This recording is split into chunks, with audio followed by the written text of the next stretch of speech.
You're now listening to Sanity at the Movies, Pet Cemetery Edition. Ooh.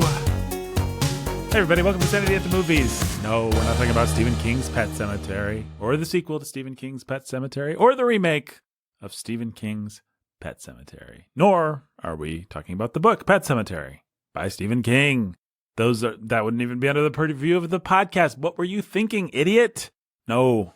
We're talking about one of the most acclaimed independent films of all time and my personal staff pick for the year of 2023, Anno Domini. It's Gates of Heaven, 1978, Errol Morris's first documentary, the movie that made no less than Werner Herzog eat his shoe. That's a true story. This is a documentary about pet cemeteries. And I'm a man. Neither a pet nor a cemetery. I'm a man named Nathan, your humble and obedient host. We've got Benjamin J. Solzer, the preacher is the teacher of cinema right there. Hello. And why don't you introduce a man whose dogs aren't barking right now? Maybe they are, but we haven't been walking around, so it'd be weird if they were. I'm wearing these like snow boots, and they are kind of hot. Your dogs are barking a little bit. My dogs are in slippers right now because we record at my house. That's where Top Secret Studio B is. I guess it's not so top secret anymore. But what part of my house? You don't know. And where's my house located? You'll never find it. Ben, in any case, the old dog barker himself. You should introduce him. Yeah. Wait, is he the dog barker or am I? I don't know what you were. The old dog. He's the dog whisperer. If you're the dog, then Jake's probably whispered things to you before, I suppose. Yeah. I just go around and whisper to dogs. That's what I do. Yeah. This dog bites, Nathan. Yeah. Better be careful. You call me a dog. It's like an insult. It's gonna get bit. Oh, you're the dog now. I'm good. I thought you were calling me the dog, so I was Right. like, I'm gonna play into this. You're like, I accept your frame insult. and I'll bite you. And I'll bite you. That's right. Yep. Okay. All right. I'm glad we have that cleared up. This is Pastor Jake Menzel. He's the pastor who's a master of cinema. That's right. Now, we're talking about Errol Morris's Gates of Heaven today. So what? I'm trying to think if there was a pun there, but there's not really a pun for baggage. What? Cattage? No. Nope. There is no pun. There is no pun. No, I did that as Yoda, but I was taking a line from The Matrix. I guess Heroes Journey films run together after a while. They do. Would one of you guys, gentlemen, explain what this movie is for the person who perhaps has not heard of it? It's a documentary about very sad people who, oh man. I don't even want to talk about I this know. movie. It's depressing to just think about. Oh my goodness. And funny. I'll tell you this much. I started out really enjoying it and laughing, and it went sour on me as it just kept going and going and going because it just felt meaner and meaner and meaner. So Well, that's my take. That is a large part of the discourse around this movie, and Errol Morris has thoughts about whether it was mean, which we'll get to. But yes, that was one of the things that people were saying when this movie hit the scene was, man, because it's one of those documentaries where they get people to talk about themselves and then they let the camera sit there. They let the people get comfortable and they let the people just really reveal some things about themselves. And you could argue about whether it's fair or not. And it's cut together in a very particular, hey, we'll talk about it. But basically, it's a documentary about pet cemeteries. It starts with one pet cemetery, which is run by this dude, and it goes under pretty quickly in the narrative. And then all those pets are shipped to another pet cemetery. So basically, we see interviews with the people from a failed pet cemetery and the people from a very successful, affluent pet cemetery. And I don't know, I'm trying to think of something that would capture the tone or because that I've really told you nothing about the movie in saying that. No, Jake told you a little haven't. bit more about the movie when he told you he started out by finding it kind of funny and then... Well, what Errol Morris likes to do is let people talk. You don't, although later in his movies it changes, you don't hear him asking any questions in this movie. You never see him. His subjects just talk and they reveal themselves and they contradict themselves and they make themselves look foolish at times. And they kind of show their sadness and loneliness to you just by talking about banal questions. Right. The answering banal questions as they go. you get to see into some of their depths and contradictions, and that's what makes it seem like it's mean and sad. He just lets people talk and keeps giving them rope and rope Yeah. and rope and rope. And even when they like pause, okay, are we done with that question? He just sits there and they feel the need to fill up more space. And the more they do, the worse it gets. Yeah, and they're just like, hey, how can I fill this space? I guess I could bear the depths of my stupid, sad little soul to the camera. I guess I could contradict everything I just said by getting real about my child or my husband or my ex-girlfriend or my... Well, and here's the thing. If he applies this technique to Mick Jagger, I don't know why I pulled him out of a hat, but if he applies this technique to a public figure, to a celebrity, to a politician, none of us mind, because these are people that have agreed to be part of public life, part of the Discord. They've agreed to reveal, and they should know what they're doing when they go into an interview. And if Errol Morris can get them to open up like that, then that's great. Now, maybe he's got the best of them, and they lost the exchange if he gets them to open up as much as he gets these people to open up. But we understand when a big celebrity goes into a situation like this, they know what's at stake, or they should. Right. And so we love watching. And they have people around them. Even if they don't know what's at stake, they should have people around them that know what's at stake and that are there to help protect them and help. Right. Whereas these people are just people that some dude came up and said, I want to do a documentary about the thing that you think is really special. Mm-hmm. I want to ask you some questions and make a movie about it. And they are the kookiest, most eccentric cast of characters that you could ask for. I mean, yeah.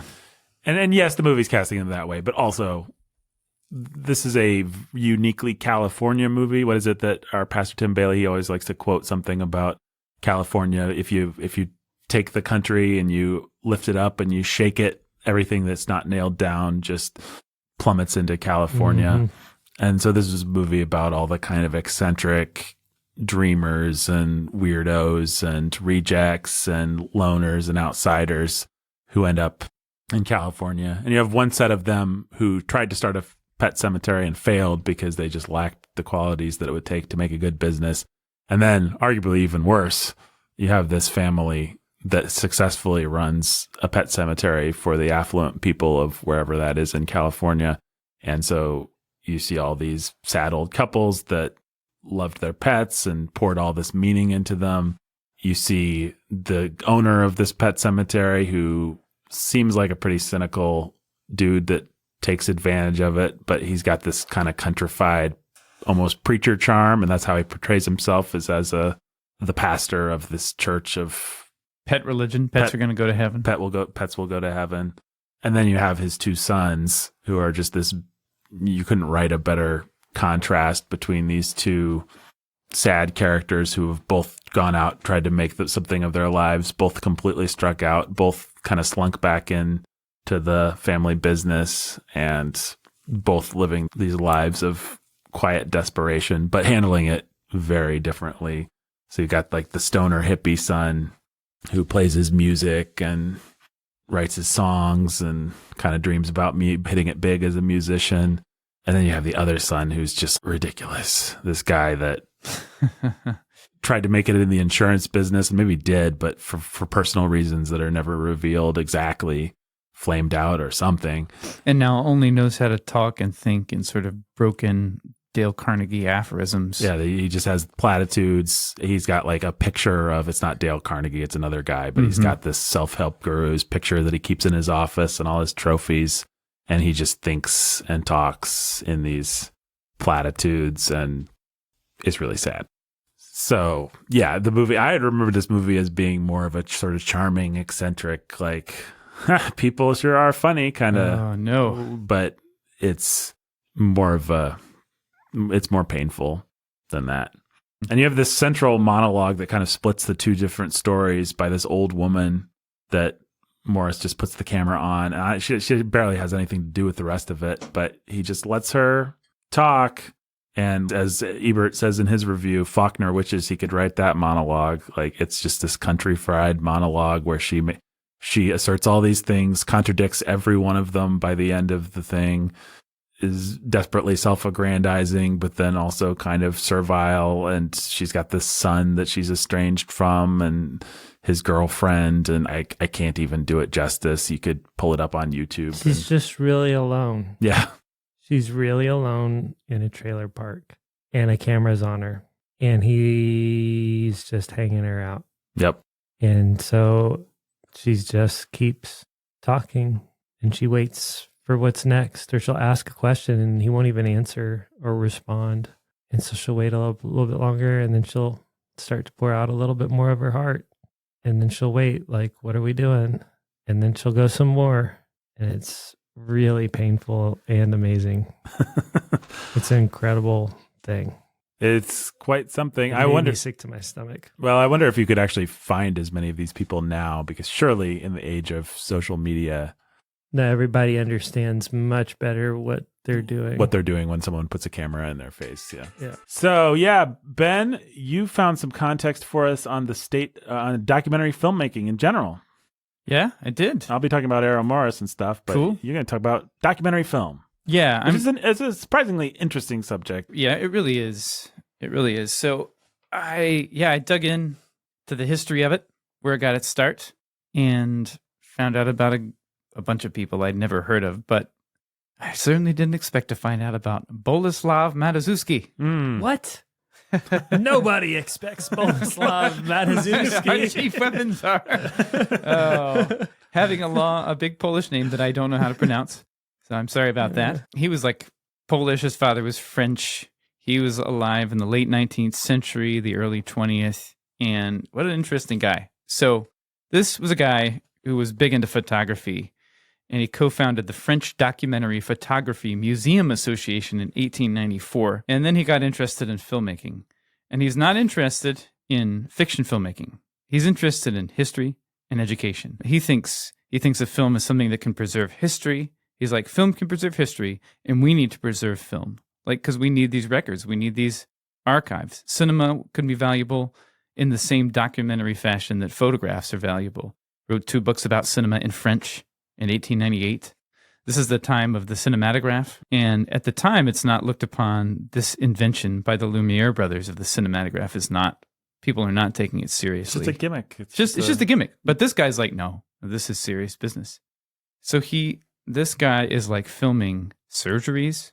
He's filming monarchs so that surgeons can look at these surgeries, and like up and coming surgeons can learn about surgeries. He's filming monarchs. He's a royal photographer to Tsar Nicholas II for many years. Yeah. Wow. Yeah. And then get this. He uses the cinematograph to record the official visit of the then French president to St. Petersburg in 1897, which was controversial, and like Otto von Bismarck, the German chancellor, is accusing this French president, Faure, of disrespecting the Russian flag, like not bowing or saluting or something, violating diplomatic protocol. You've done a bad job, Faure. Look, and then this guy's movie, Matuszewski's movie, showed that Faure actually did salute or bow or whatever he was supposed to do. So he kind of proved his case with his movie of the visit. Here's a quote from Matuszewski. Vitalized photography, by which he means cinema, right? Vitalized photography has the inimitable quality of authenticity, accuracy, and precision. It is a credible and infallible eyewitness par excellence. Such photography, such photography is able to control statements, and if living eyewitnesses do not agree on a certain issue, the vitalized photography may bring opponents to terms by silencing the one who is not right, unquote. So he doesn't seem to have any understanding of how cameras lie. That's my takeaway. Mm-hmm.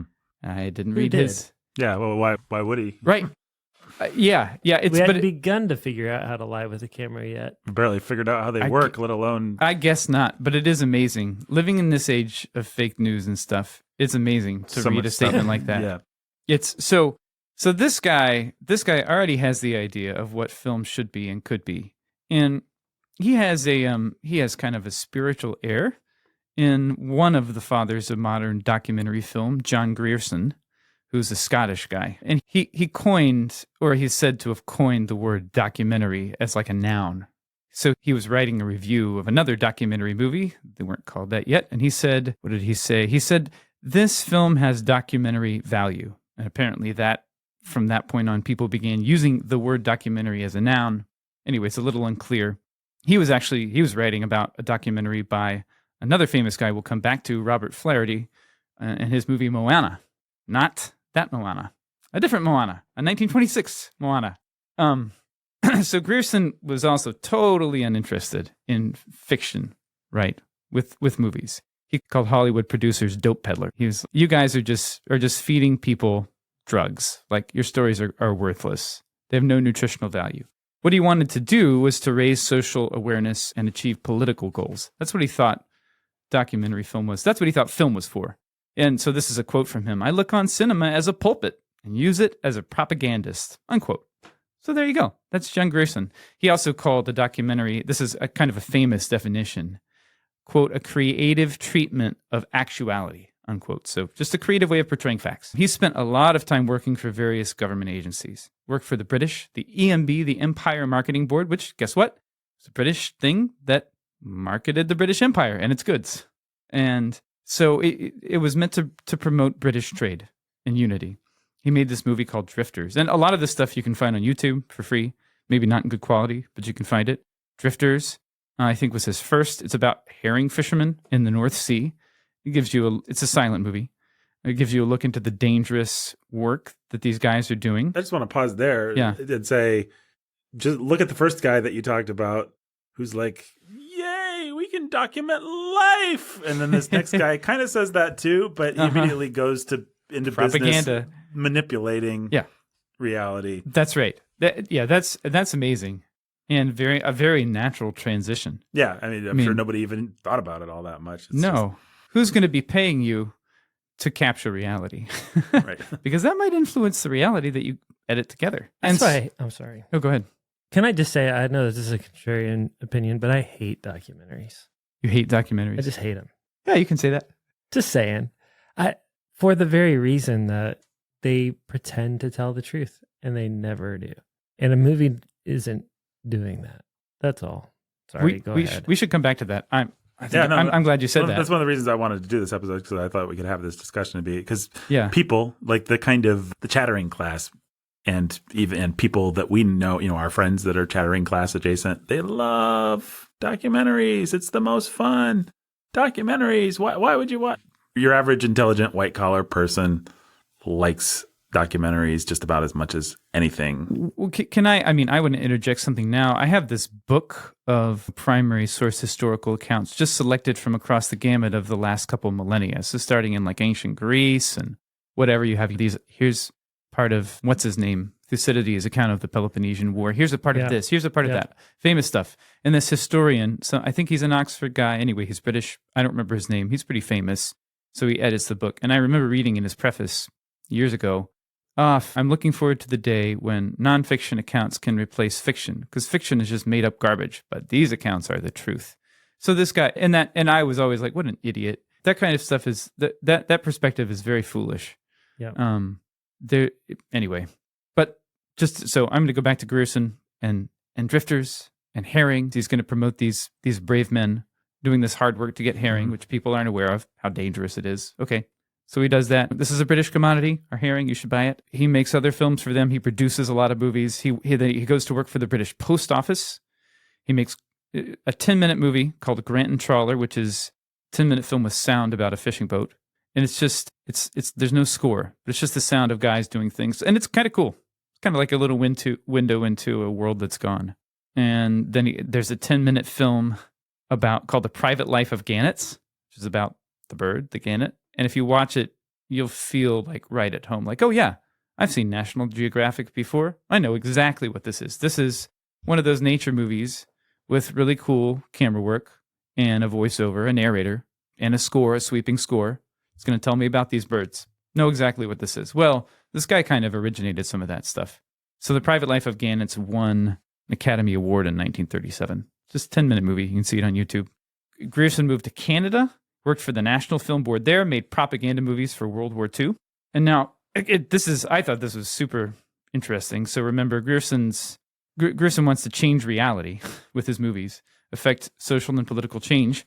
So there was some Canadian raid against the Germans, and Canadian prisoners were taken, and on Hitler's personal order, these prisoners were chained hand and foot. So Grierson told the National Film Board, hey, what you guys need to do is make a movie about how the German POWs that we have here are being treated in Canada.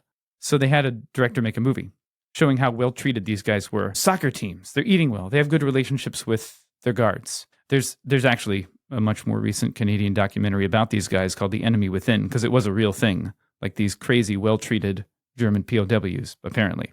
Anyway, so this was a short movie. One copy was made. They sent it to the Swiss Red Cross, who deliberately let it fall into German hands. And later, apparently, Grierson learned that Hitler saw it himself, and he ordered that the Canadian prisoners of war be unchained. So he's like, yeah, we can change reality with movies. That's what he wants to do. He did a lot more life, a lot more filmmaking and film production back in the British Isles. He died in 1972. But let me go back to Robert Flaherty, whose movie Moana Grierson was reviewing at one point. He was an American filmmaker. He made the famous movie Nanook of the North. Which I've seen. Which you've seen, yeah, again, YouTube. The first feature-length documentary that was financially successful. Then he made Moana and Man of Erin and a bunch of other things. So Nanook of the North is interesting because it has a big element of what's termed docufiction. So docufiction is like, I want to make a movie about what it's like to be a dad with kids on travel sports teams. But you know what? It's been some years since you've done that. So here's what we're going to do. We're going to make you kind of more or less play yourself and go with this travel sports team that doesn't have your kids on it. And we're going to act like these two kids are your kids and like you're their dad. And we're just going to let you kind of be the way that you would have been in that situation. And we're going to play it out. So that's docufiction. And you can do a lot of things with that. And you can kind of have stuff that has actual documentary elements. Well, this is a real team playing baseball, but Jake's not really who Jake is. And those aren't his kids. And so there's a fictionalized... Nothing's really real. Right. But on the other hand, you are actually capturing something true, right? Yeah. In a way. You're capturing the kids playing and what I want to imagine myself to have been like. That's right. That's interesting. And what I want you to think that I was like. You watch Nanook of the North and you watch and you're like, oh, okay, so that's not really Nanook's wife. Those aren't really his kids. Yeah.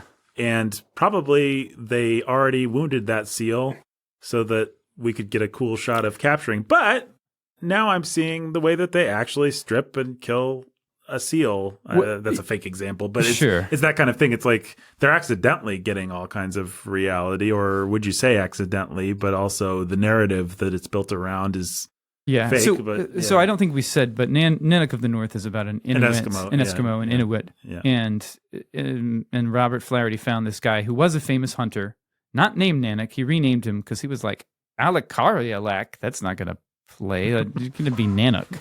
Alakarialak actually is the guy's name. So Nanook and these two women are going to play your wives. And fun fact, they were actually the American Robert Flaherty's common law wives who he left behind.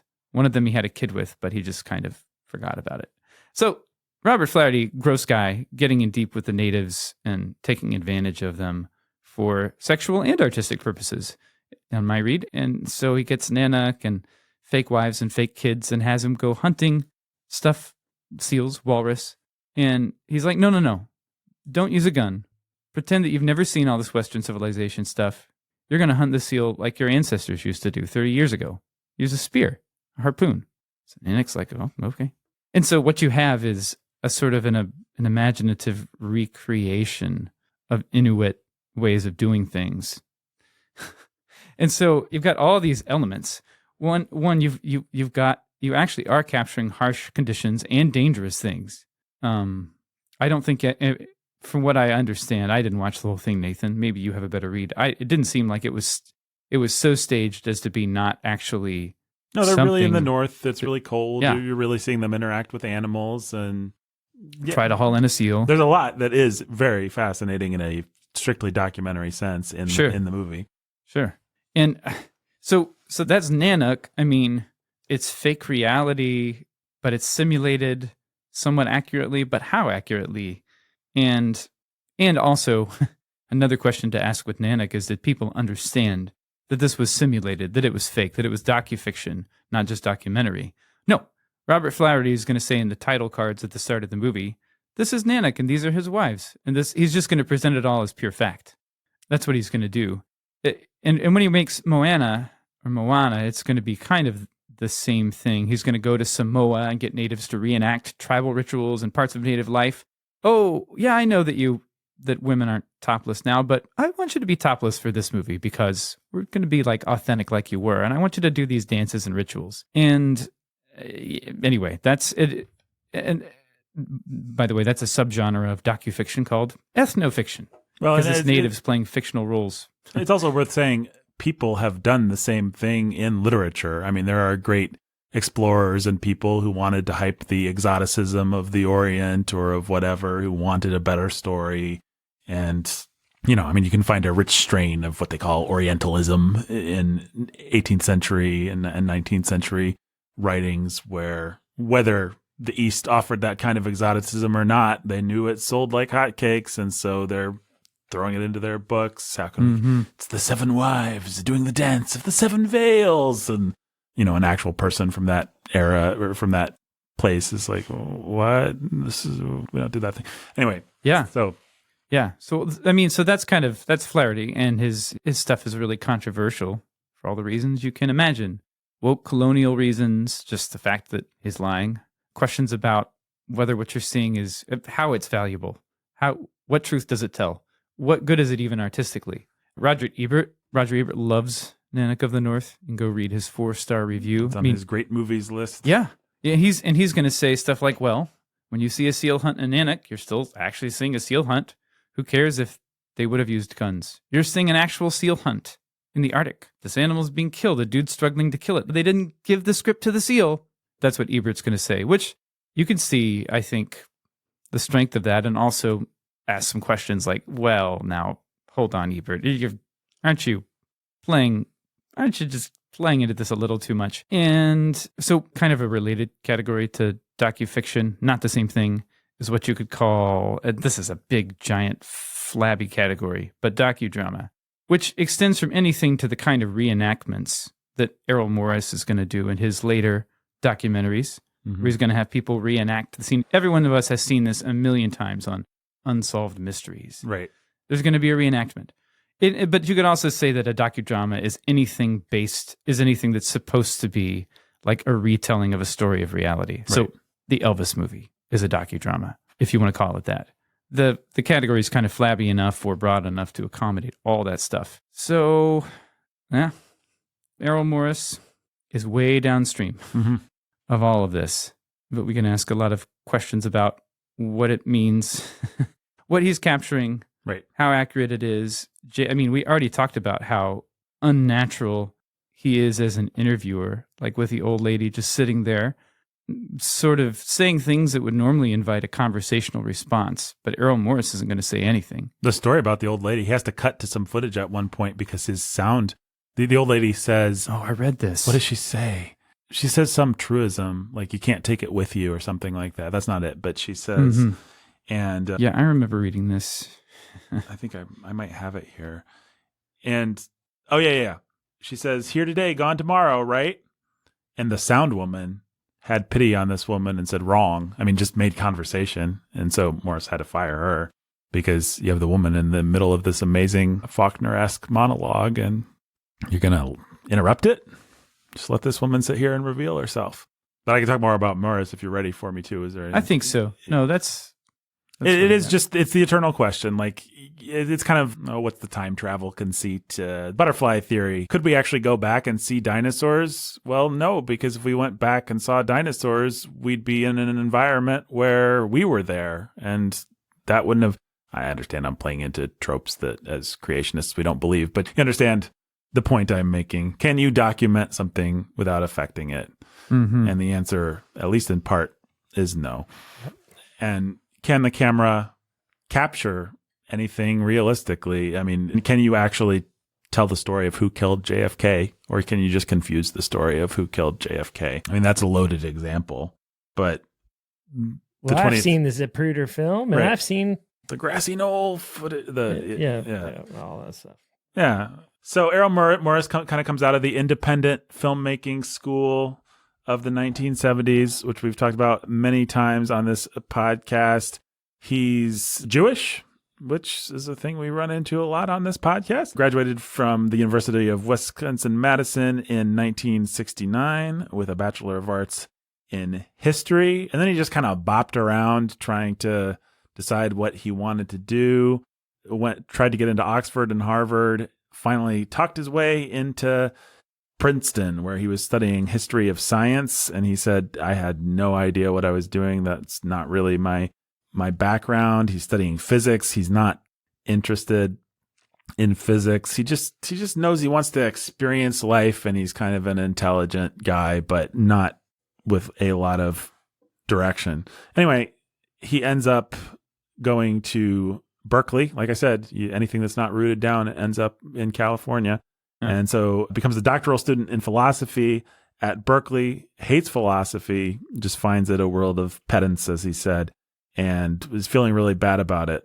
But there's this thing called the Pacific Film Archive at Berkeley, and it's just this theater that shows films, shows old films, shows new films, shows, like a well-programmed art theater, basically. And Morris starts going and seeing all the films there, and he decides, this is what I want to do with my life. And there's a whole group of guys that are going and seeing all these art films and being influenced by them and then starting to create them. And one of the most famous ones is Werner Herzog, the great German existentialist documentary filmmaker who you could ask all the same questions of his films. I think Jake would actually feel pretty good about Herzog's films because Herzog I almost watched one the other day before we watched this one. Well, he's so upfront about the fact that he's part of the story that you might not agree with any of his weird German atheist philosophy, but at least you're like, okay, well, this is a story. This isn't a story about Grizzly Man. This is a story about Werner Herzog watching the footage of Grizzly Man. You know what I mean? He's always just a character. The Arctic thing that he did. And even his fictional films are kind of documentaries. They have a feeling of documentaries. Well, they are almost, it's like, I'm going to dress my friend Klaus Kinski in the clothes of a conquistador, give him the barest conquistador plot to perform, and then we'll just go down a river and kind of capture what happens. And so it's almost like he's making a documentary about what if Klaus Kinski was dressed as a conquistador. And so it's this really weird merging of fact and fiction. His famous film, I forget what it's even called, but it's where they drag a boat across Fitzcarraldo. Yeah, it's about I haven't seen it. It's about a guy dragging a boat through the jungle, like a giant boat. And in order to make this movie, Herzog dragged a giant boat through the jungle, and all his workers went insane, and all the stuff that's in the movie happened. So Herzog's just the kind of guy. He's like, I will do a crazy German art thing, and then I'll film it. And he's the guy. If you've ever seen, it's all performance. Jack art. Reacher.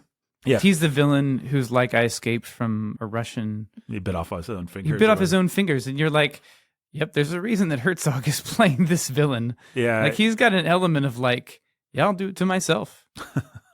I want it in the movie. I'll eat my own fingers if that's what the movie's about. So yeah, Herzog's this weird, crazy guy, and he loves film. He loves. You don't need a big budget. You need an idea. He's one of these kinds of guys. And he's very compelling. And he's very in my compelling. opinion. Yeah, I like Herzog, actually. I like some of his films, and he's certainly a fun person to watch his interviews and stuff. Can I just interject? One thing about Herzog, and actually I would say Morris too, though you can convince me that I'm wrong. Well, they both believe in the truth, actually. I don't know that they would claim that they can find the truth or show it to you in a documentary film exactly. But they also do believe that there's realities that they're getting at. Although Morris is responsible, as you'll talk about, for a movie that got someone out of jail. Yeah, well, I'll just go ahead and here's what Morris would say if he was sitting here talking to Jake. And I think if Jake saw him say it, Jake would at least believe that Morris believed it. And Jake might not agree with it, but he would believe that Morris isn't being disingenuous. What he would say is, everybody attacked me for making fun and taking advantage of these people and making them look absurd and revealing their deep darkness in this film. And they asked me, like, are you mocking these people? And eventually I started to say, yes, I'm mocking those people, because I was so tired of the question that I would just say, yes, I took advantage of all these people and I mocked them. And I made them look absurd, and I revealed all this. But then what he would say is, in actuality, yeah, sure, I discovered the most absurd things about all these people, but you know who's the most absurd person? Is me. And we're all ridiculous, and we're all desperate. And we also want our lives to have value, and we're all really scared that they don't. And so what you're accusing me of is placing myself on a pedestal over these people, and I do not. I think I'm just as ridiculous as they are. I just assert the right to show them. But we're all in the same boat. I don't think I'm any better than any of these people. And you might not like that philosophy. You might not even respect that philosophy. But like I said, I think he's coming from a genuine place. And I think he has genuine affection for the people in this movie and finds their stories moving. And I mean, we could argue that that's even more damning somehow, but, and maybe that's what we will argue, but he wants to find the truth about the human condition. And he thinks he sort of has in Gates of Heaven. It's a desperate existential truth that he's come to. But anyway, just to finish his story, he decided he was going, this ties back to Psycho, actually. He got a few $1,000s and decided to make a documentary about Ed Gein, the inspiration for Norman Bates.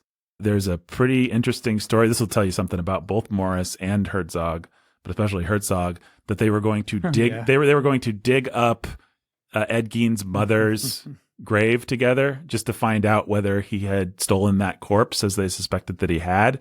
Let's see how much of a Norman Bates this guy really was.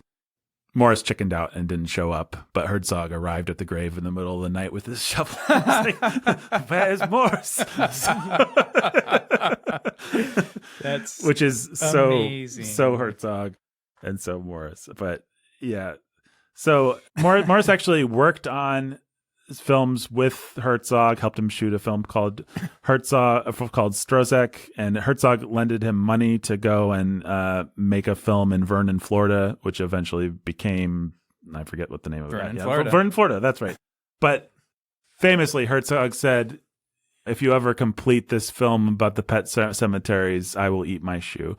And so Herzog believed in him. Herzog motivated him, spurred him on, said, you do not need any money. You just need an idea and a desire to find the truth about people, and you can make a movie. You don't have to go through the studio system.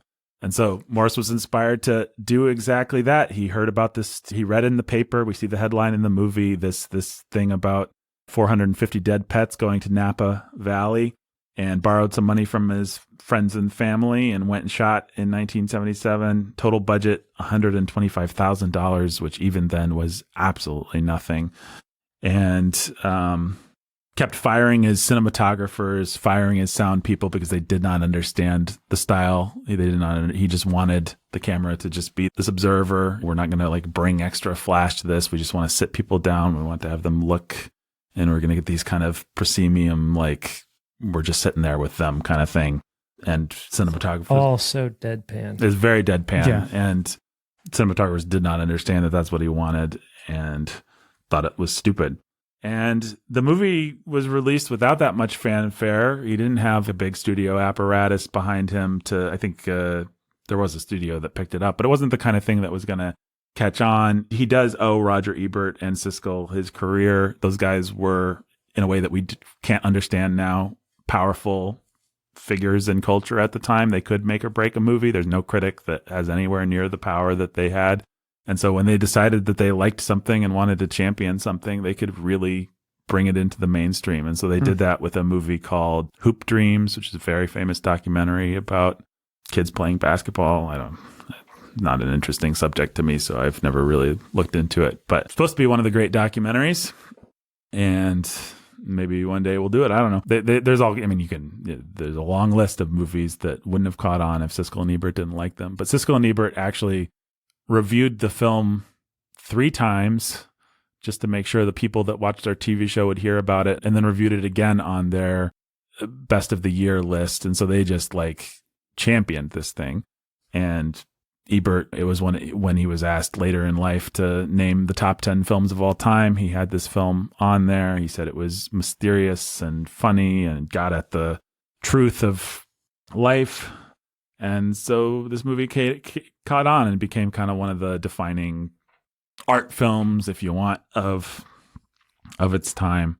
And Werner Herzog did, in fact, eat his shoe. He boiled it up and ate it because Morris had finished his film. And there's a documentary you can watch called Werner Herzog Eats His Shoe. How real is it? Did they change the shoe eating by documenting it? I don't know. But Errol Morris goes on to an illustrious career as a documentarian. He's done a lot of good movies. Thin Blue Line is famous as one of the first sort of true crime documentaries. And like you alluded to earlier, it actually very much and very intentionally changed the narrative. Very much the forerunner of whatever the podcast is that everybody loved, Serial, that sort of thing, and a whole genre, obviously, of these kinds of things. He did A Brief History of Time, which is the story of, what's his face, the guy in the wheelchair, Stephen Hawking. He did Mr. Death, about a guy, the guy that flipped the switch on an electrical chair. And his style has kind of changed over the years. He's much more sort of fast and frenetic in MTV and not as deadpan, much more obvious in the way that he manipulates these stories now. I mean, Gates of Heaven, if you know cinema and you know storytelling and you know human nature, you can see all the ways that he's manipulating the story, but it doesn't look like he's manipulating the story. It's very deadpan, like we said. But these later films are much more not like that. Many of them are things we wouldn't have any problem with because they actually are going after, once he had enough clout, he could actually do interviews with, famous people. And so, what is it called? The Fog of War, about the life of Robert S. McNamara, who was the U.S. Secretary of Defense for several years under Bush and was just part of all that world, is a good documentary about, I don't know, the kind of conservative military industrial complex and stuff like that. He did one that I haven't seen, but that I'm interested in seeing, called American Dharma, with Steve Bannon, where he just sat there and used his technique on Bannon and let Bannon tell the story that Bannon wanted to tell. And liberals really turned against Morris when he released that documentary because they said, why didn't you ask all the difficult questions that you should have asked? Why didn't you hold Bannon's feet to the fire? And Morris is just like, that's never been, I don't hold anyone's feet to the fire. I just get them talking and see what they want to reveal about themselves and what they accidentally reveal about themselves if they talk long enough. He's pretty famous for using a technique that involves reflections on glass such that the camera can actually make direct eye contact with the person so that they are looking right into the camera and talking to you, even though that's not what they felt like they were doing when you shot. Obviously, if you want someone to be comfortable when you're filming them, you don't just want them to be staring down the barrel of a camera. But Morris will have reflections such that's what the camera's capturing, but actually they're just having a conversation with him in the moment. And I think that's all we really need to say about him. He's interesting. I mean, he's a liberal guy. Yeah, very. But it's clear he does believe in truth. If you go, you can find him arguing that truth is real, that it's not relative, that you can find the truth. And so he actually does believe in the documentary format as a way of finding the truth, even though I don't think he's simple-minded about it. But clearly, he wanted to find the truth of what happened to the guy accused of or convicted of murder in Thin Blue Line. Right. Well, and you can say that Gates of Heaven is manipulative. You can say that he never should have exposed the truth about these people, but he does uncover a lot about these people, much more than they mean to give him. Yes. And that's why it feels so mean. Yeah. It's not because he's bad at his job, though. No, it's because he's really good at it, and it just feels really mean. Or at least it did when I watched it. I don't have much of a stomach for that kind of thing. You like to reference a documentary, what's it called, about King of Kong. King of Kong. It's very similar. It's clearly taking its cues from this movie. And it's about a tournament, a King Kong arcade game. It's not even a tournament. It's about this dude whose whole identity is bound up in having the like Guinness World Record for, you know, King Kong and the race to beat him, and then the ability to, can he make a comeback? It kind of you have like a bad guy and a good guy. It kind of makes it almost follows the trajectory of a sports movie. You have like the guy that's so proud of himself, he sits at the king. He's the pinnacle of King Kong players, and then you have the upstart that's, you know, it's like Rocky and Apollo or something like that. Only it's this ridiculous conceit, and they take it enormously seriously, and it's very comical because of how seriously they take it. And I had to turn that one off because I just felt so awkward about. I don't know what it is, what those empathy triggers are, but I'd probably feel the same way now. I didn't at the time. I just sort of, maybe I was mean enough to think, well, these guys are getting what they deserve here. Whereas with this viewing of this movie, which I had not seen before, at first I was laughing and I thought, oh man, this guy is something. Mm-hmm. The way he cuts things together was hilarious. Like, really well done. I think I said out loud while we were watching it that he's a genius early on. And then it just kept getting more sour and sour to me. Right. As we went for that reason. But you know, it's interesting. I could go character by character, and there's one, like the old lady, it is a amazing section, but I do feel like she's basically taken advantage of. The guy that owns the second pet cemetery, he seems like such an evil man. Yeah, you don't feel too bad. That I don't feel bad. I'm like, oh, they got him and he deserved it. And maybe that's unfair of me to feel like I can just make those judgments that easy. Maybe they wanted him to be the bad guy of the movie, and so they cut things a certain way. I don't know. But also as Morris goes, I don't know. I felt this less this time, but however long ago I saw this movie at first, I remember feeling the loneliness just grow and grow like a heavy weight. The loneliness of all these people, this family, these sons. Well, part of how he tells the story is he never has anybody together. So every single shot is one person or a couple. Or a couple. There are a couple of couples. But he never puts the quote-unquote protagonists together, which is no choice. So the family is always isolated. You get one person alone in a completely different context than anybody else, telling their story as if they're the only person alive into the void. They're not having a conversation with anybody. There's no dialogue. They are just alone in a room talking about themselves. It almost feels like in Shakespeare, a Shakespearean soliloquy or something, like Hamlet just wanders onto the stage and bears his soul. And then he leaves. And then he leaves. And then what's her face wanders on. And Ophelia. Ophelia wanders on, bears her soul. And then she leaves. And the whole thing is everybody is made to feel, is shown to feel so isolated. Even where they're shot, like there's not like be a lot of landscape around them, or they're going to be out alone in the country. They're going to be alone in a room by themselves. They're going to be alone wherever they're at. There's not even going to be any like background existence of any other person, any evidence of anybody else's existence. Like every single shot, every single interview is that way. Right. The one son that's desperate, that's come back, has a family. He has a wife and kids. He talks about him, but we don't see them. But they don't exist. We don't get to see them together. We don't get to see anything like that. It's just him. And that is a fantastic example of how you can impose narrative structure without seeming to oppose any narrative structure. There's no music. There's nothing like outwardly manipulative that you'd see, but just the way the shots are composed and just the way that you cut from one story to another tells you so much. And you have no idea whether it's fair to these people. And you have no idea what was cut, what was included, what was not included. I mean, obviously you know what was included, but I mean, you have no idea what was said that he decided didn't fit the narrative that he was telling. I think part of the reason I hate documentaries, and I don't know that that's overstatement. I mean, there are documentaries that I could probably think of that I like, but part of what I don't like is just the degree to which I think what I don't like is the amount of work I have to do and the impossibility of it. It just always feels impossible to me. Like different than with a book about the history of something similar? No. Not. not very different than a book, not a history book. I don't read history for the same kinds of reasons. But I do think that a history book is different.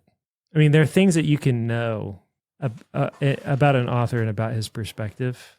I don't know. Well, a history Maybe book it's just a history book does not answer any more questions than a documentary film does, but it also doesn't raise as many questions as a documentary film does. right. History book, you're just getting this one author's perspective. You understand it to be that. You can wonder and about. it's got enough history as a genre. Like if you're reading a biography, there are certain ways that you tell a biography, right? Yeah. And so you know what you're in, even in that sense, kind of. And there's like, other sources you can go and check, actually. Right. And it's easier for you to see the author at work in a weird way, so you can actually you can filter better. The example I always think of is I started one time Eric Metaxas, I think that's his name, biography of Luther. And he wants to portray Martin Luther as coming from this really borderline abusive home. And it's really hard to tell as you're reading it is like, okay, does this guy just not like spanking? Maybe. And especially not the spanking from that era. And okay, maybe none of us like the spanking from that era, but also whatever, times change. And it's really not all that different than what I believe to be God ordained and biblical. Or was Luther's dad a little much? Or was Luther's dad abusive? It's really hard to tell based just on that book. Metaxas is very sloppy. Yeah, well, and in that particular example, maybe a little bit intentional in the way he wants to slant things. But I only have to deal with one relationship, and that's my relationship with Metaxas. That's right. And you could say I only have to deal with one relationship in this movie, and it's Morris and what but also you have to deal with your relationship with the camera and your relationship with the music and your relationship with the way things are cut together. There's just more variables. It to me just feels very like you have to be or I feel the pressure. Like maybe there are certain documentaries that are just, you treat them like a movie. Well, yeah, you're not talking about Planet Earth right now. I mean, yeah, exactly. I feel the pressure of, did that fish really swim through that? Who cares? Yeah. It's pretty. Yeah. That's what you're watching it for. And you put on your evolution and climate change and people are bad filters. Right. Big deal, right? Mm-hmm. Who cares? But anything else that's purporting to be a serious documentary has so much. I can't enjoy it. Well, you also have the more basic problem, putting aside the truth for a second, you have the problem of, let's say that we got the facts accurately here. Do I need to be entertained by all these people's pain? I mean, it's the classic true crime problem. You know, I'll watch something and then and I don't like true crime, but one watches something and then one thinks to oneself, that person was brutally murdered and they were in pain and they were feeling really bad when that happened. And I wasn't empathizing with any of that. I was just being entertained by it. I wonder if he had the knife or didn't have the. And you could say the same thing about Gates of Heaven. Like, you have a bunch of people.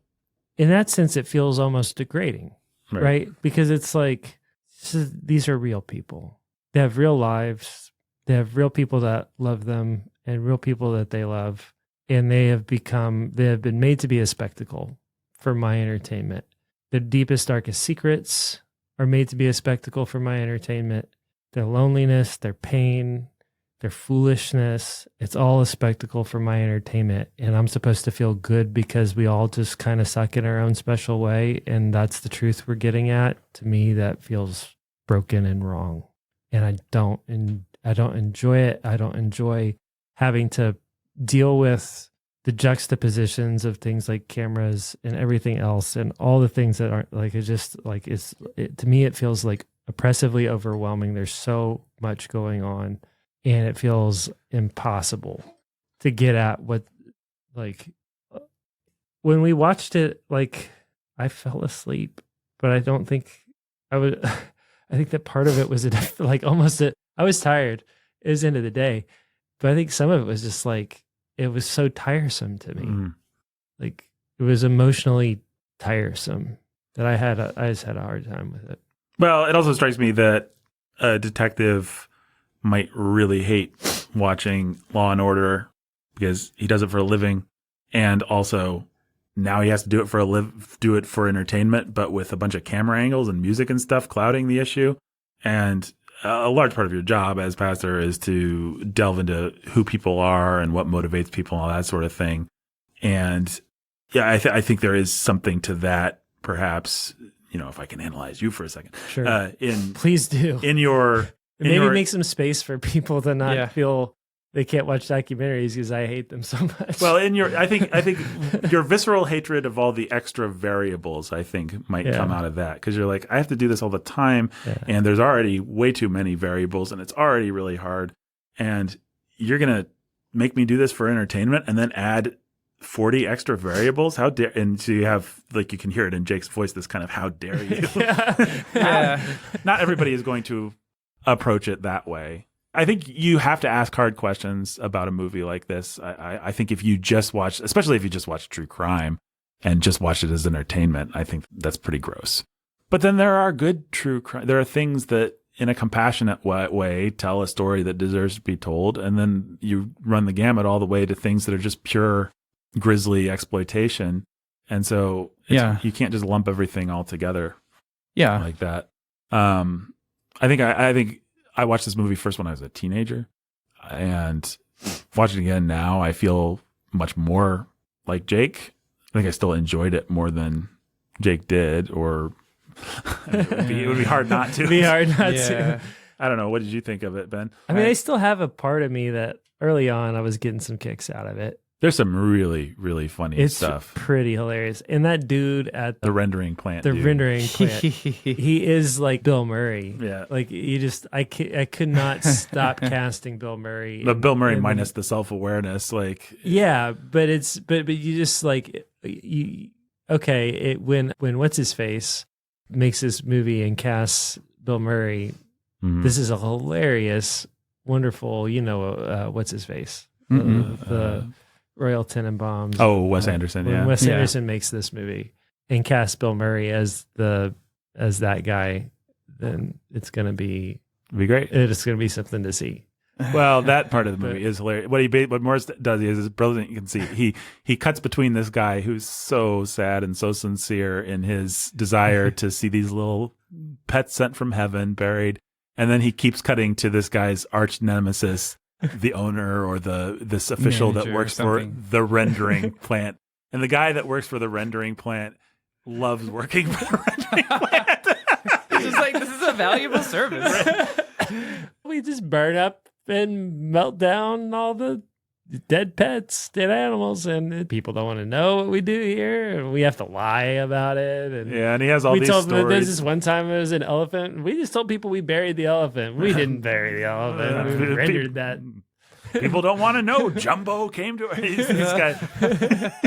He gets a real kick out of his story being put out there. Right. And Morris knows exactly when to cut from the sincere guy to this. Well, it's actually two sincere guys. But but it's really funny. It's really funny. It's really funny. And I don't feel that bad about that. It really is the later sections. It's that old lady, and then it's this. All the people.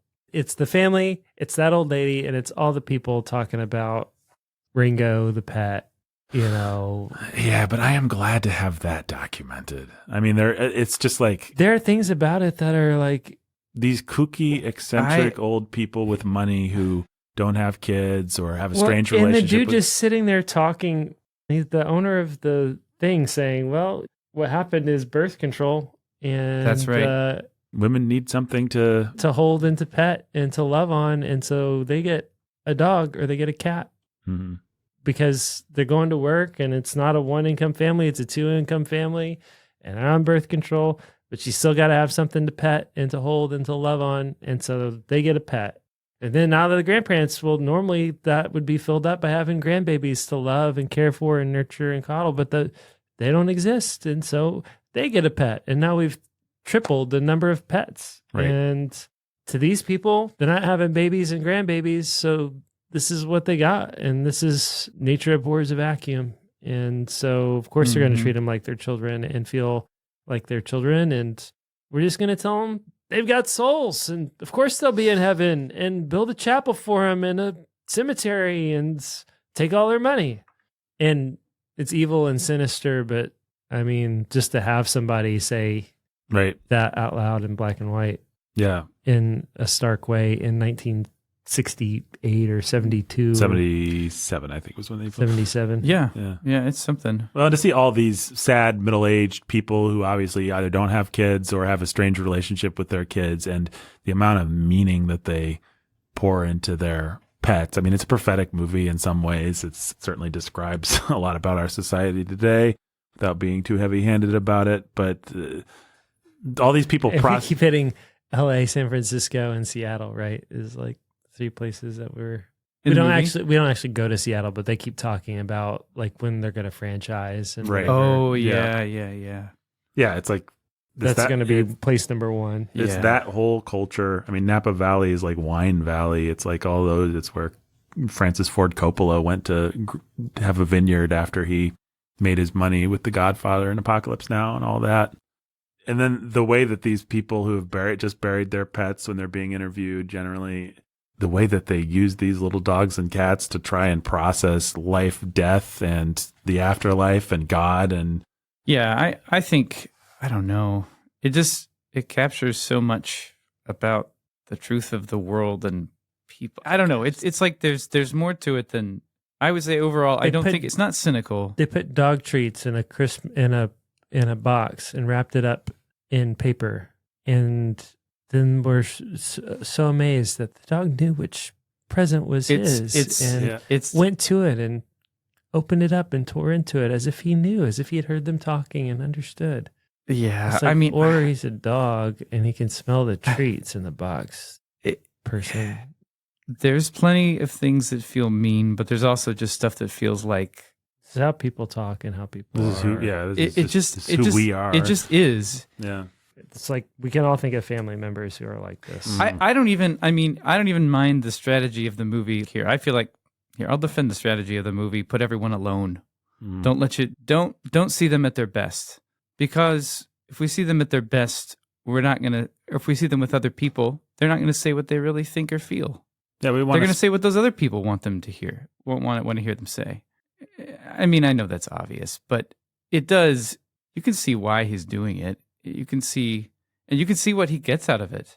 Well, I mean, look, every time we sit down to podcast, we are negotiating the space between who we actually are, who we want to be, who people that listen to us need us to be. And I especially How negotiate we it want people to see ourselves. because I edit these things. So I have an enormous amount of power as far as who do I think Jake is? Who do I think Ben is? And then who do I think? And I have to make decisions. And I have made decisions, and hopefully they're decisions that you guys like. I'm sure you haven't liked every one of them. But that doesn't make us liars. Yeah. Fundamentally, it just means that you always know and tell the truth subjectively. Right. And that's built into reality. Right. And it doesn't mean we don't have a connection with the truth just because we frame it a certain way. Right. That's not what it means. And you guys understand the contract that you're signing when you become part of this podcast, and you trust me and I trust you and we all trust each other. And we have years now of trust that's been built up by making mistakes, by having arguments, by pushing each other's buttons, by all this kind of stuff. So, and you as a listener understand that on some level, right? You understand that you're getting a presentation. Right. It's performative.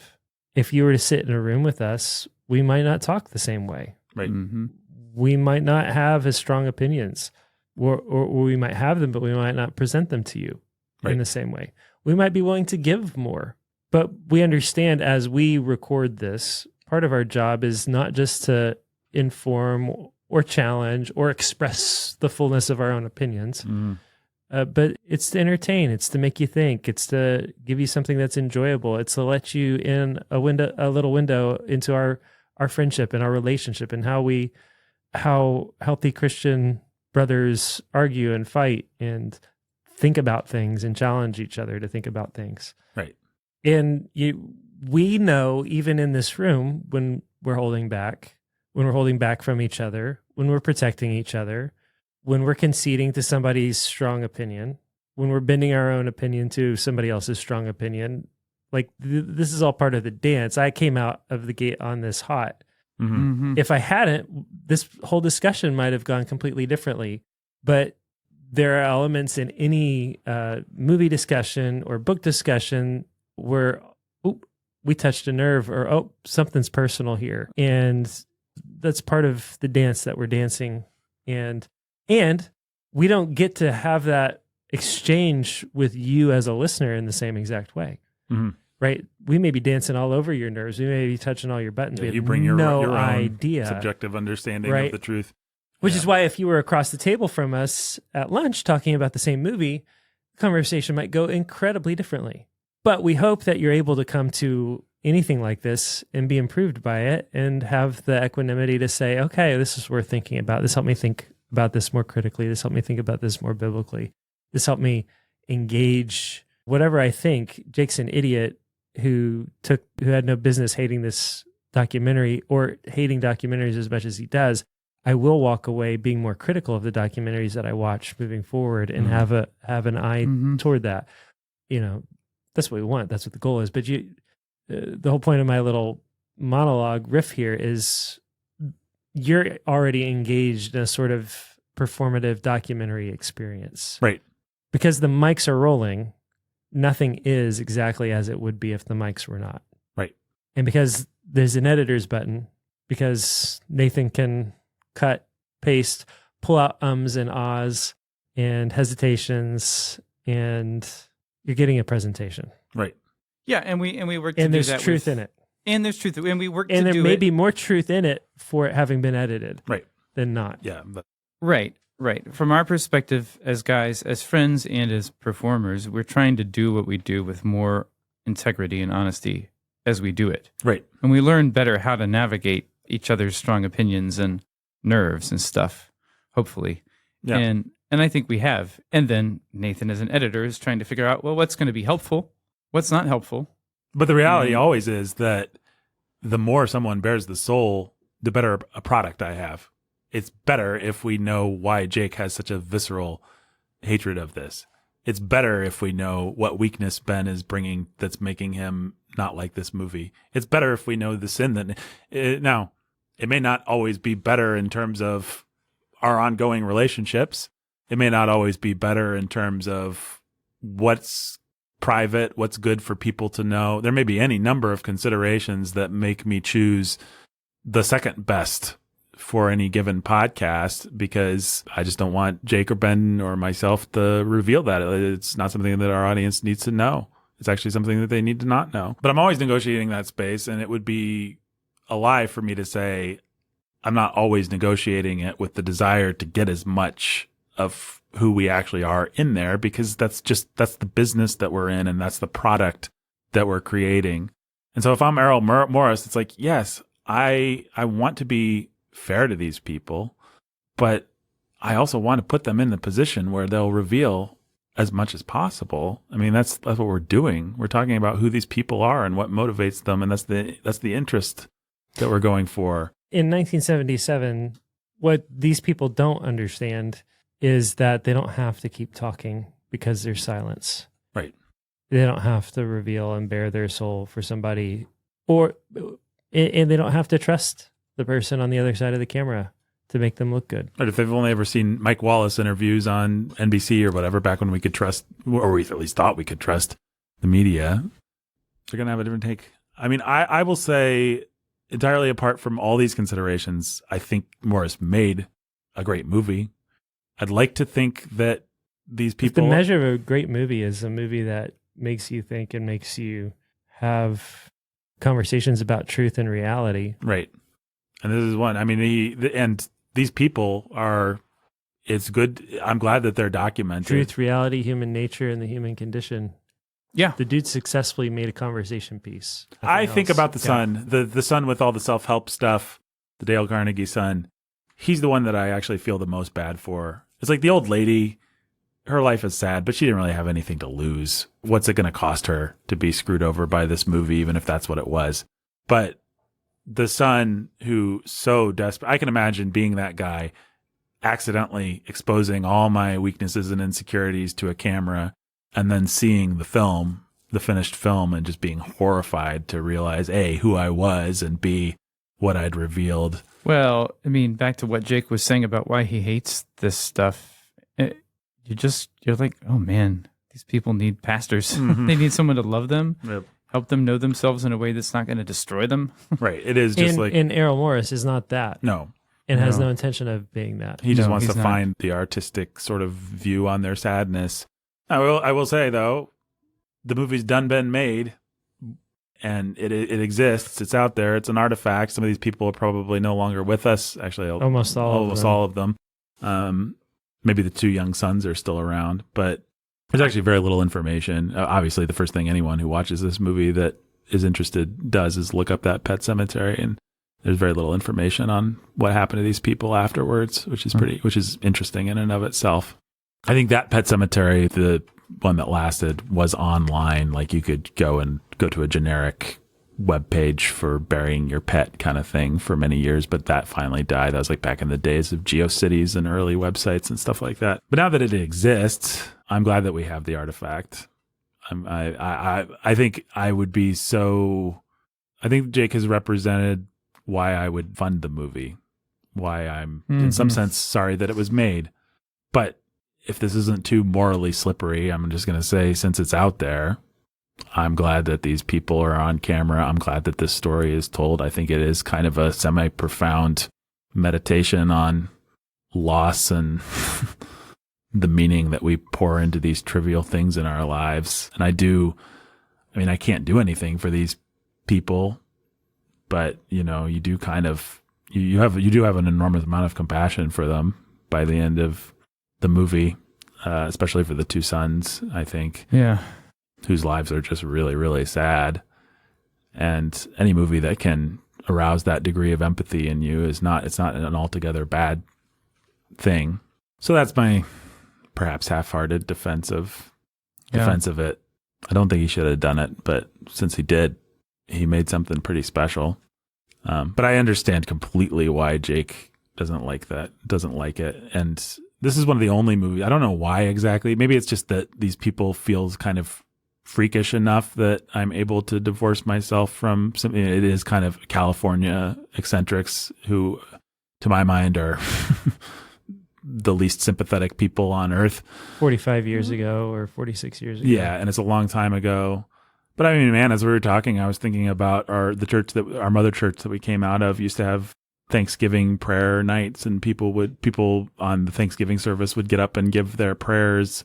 And anytime you have like an open mic at a church event or something like that, I find it very difficult. And it's not because most people say the wrong thing, but it's because somebody always says the wrong thing. And you'll get up and a guy will genuinely love his wife, and he'll talk about how great she is and how thankful she is.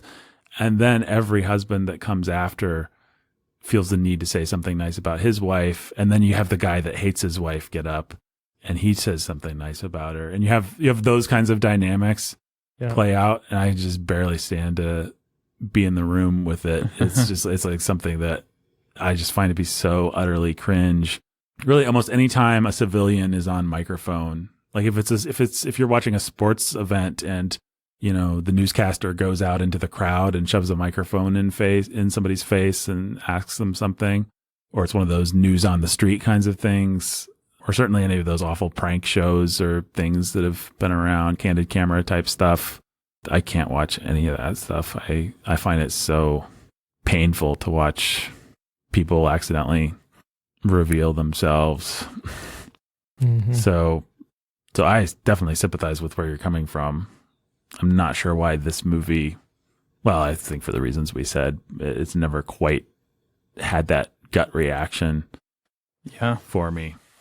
Is there anything else you guys want to say about Gates of Heaven? Anything else you want to say, Ben? Any more defense you want to make, or? No, I don't know that I do. I mean, I would say Errol Morris would approve of this conversation. He's actually, it's not as evident in this one, but it's very evident if you watch anything else by him. He better. Yeah, definitely. Shame on him if he doesn't. I mean, come on. No. What was he trying to do? Right. No. I was going to say, though, that he likes his documentaries to be reflexive. Like, he likes them to be about what does it mean to have different perspectives on something, and how does that influence how we see or find the truth? Like, Thin Blue Line is that par excellence. Right. He might say the fact that Jake had such a visceral negative reaction, I've accomplished my goal. I did everything that I wanted to, in some sense. Yeah, he should be able to sit, in the fourth chair and be a part of this conversation. And he's going to do something like that. He's got to be willing to literally be across from the table from somebody like me who hates it and thinks that he was a jerk, and be willing to try to answer for it. Right. And I feel like he probably is that kind of guy. I can at least respect that. Yeah. Right. Well, and he made 2 early movies, this and Vernon, Florida, which are so much this way. If you don't have the guts to have a documentary like this interrogated on that level, then you whether or not the documentary itself should exist, you should never have made it. Yeah. Yep. But I think for him, part of the fun is how everyone responds to this it. exact thing. Exactly. Yeah. The meta conversation. I mean, the whole movie is in itself a meta conversation, and then we can just have more layers of conversation on top of it. Turtles all the way up. So, yeah. I mean, Morris is more fun and he's more American, but if you want to see someone who's doing the same kind of stuff, but doing it in a way more honestly, I'd say Herzog is your man, because he's just always a character in his... And it would make a difference, right? If Morris appeared in this documentary, yes, it would make a difference. We might feel quite a bit different, even if the basic narrative and his take on these people and everything was the same. I don't know what difference it would make, but it would make a big one. Yeah, Grizzly Man is pretty great. I've seen it several times. I would recommend it. Yeah, and Grizzly Man's about a guy that lives with grizzlies and is an idiot and dies at the hands of... The Paws. At the Paws, yes. And Ben has great empathy for him, as you can tell. I'm sorry. No. But no, it's horrible that he died, and he is a fool, as Herzog makes clear. Right. But Herzog doesn't just let him tell his own story. What actually happens is that Herzog does not play the footage or the audio of the guy dying. He has an image of himself as he hears it for the first time. And so you just see him through glass or something while he's experiencing this guy's death, but you don't actually get to experience it. And then he tells the girlfriend, never play this. Right. Or the mother or the ex or whoever it was. He's like, you should never listen to this. Which is Herzog performing for the camera and having conceit and being the Herzog that he... So it's all those layers, but I think... all those decisions were made with intentionality. Right. But I think they all were, but you believe he's capturing something genuine about himself. Like he did Sure. that he's actually having a visceral reaction. Like, please don't listen to this. Well, and even so far as he's there, he's anchoring the story in such a way that your relationship is with Herzog, and that's what you have to negotiate. Yeah. And so I think like Jake would probably have much less of a problem with that. It's a little bit more like a history book where it's like, all right, Eric Metaxas, this is the only real sort of relationship I have to negotiate right now. Yeah. I mean, I would say I bet Jake would like Fog of War better. Oh, sure. I don't think... It's not the same thing at all. For all our discussion, Morris actually didn't make that many documentaries that are this sort of... I mean, it's different when you're doing it for a politician. It's different when you're doing it for Stephen Hawking. The one about the guy that... Mr. Death, the guy that was an executioner, he definitely drills down on that guy in this same way. Thin Blue Line, I really liked, except for like one scene that was gross. Yeah. Fast, cheap, and out of control. That one I hated. Yeah. Well, we had an opportunity to talk about documentaries. We had the conversation I was hoping we'd have. And I made us watch Gates of Heaven. So, Ben, how many dead parrots out of 40 did you give to Gates of Heaven? Oh, man. Like 36. 36. Jake, same question? Are dead parrots a good thing? Ooh, good question. I assume that they are the appropriate way to measure. I assume the more the better. Yeah, the more parrots the out better. Of 40? Yeah. Maybe not everything can be defined by the dead parrot ranking system. I don't think it can be. Because I want to give it 40 dead parrots, but I could see a really great argument for 0 dead parrots. So I'm going to give it 22. Okay. I will also give it 22. So... Wow, that leaves me in a really weird position. Yeah, I guess. Mr. Gates of Heaven lover over here with his 36 parrots, dead parrots. There you go. All right. Well, I didn't make you guys watch Koaniskatsi, so there's that at least. I want to watch it. Kind of. 2024. Oh, man. It's coming. Awesome. Which is, if people don't know, well, no, I won't. You can, unfortunately, no one can be told what Koaniskatsi is. You just have to experience it for yourself. All right. Until next time.